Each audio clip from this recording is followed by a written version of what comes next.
This guy really wanted to be a painter, so he saved up all his money, he moved to France, he lived as cheaply as he possibly could, and he showed his work to anyone that would look at it. One afternoon in a cafe, he met these aristocrat types, and they took a liking to him, so they invited him to a masquerade ball where no one would skimp on costumes. This was it. This was the inn he was looking for, so he worked all week on his costume. He had to rent a car, drove 3 hours outside of Paris to arrive at a castle where a butler greeted him and ushered him in politely. But when he entered the ballroom, he immediately realized his mistake. He had missed one important detail in his translation of the invitation. This was indeed a costume party, but it had a theme, and the theme was medieval court.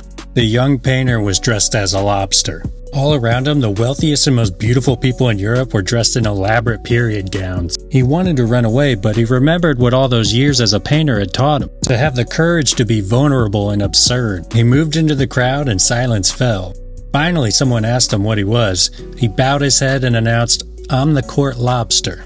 Then, laughter. And not ridicule, joy. They loved him. He even ended up dancing with the Queen of Belgium. I've never made anything that didn't make me feel like a guy that walked into a ballroom dressed as a lobster. But that costume is what he made, so that's what he brought to the party. And so must we, or else we might not ever end up dancing with the Queen of Belgium.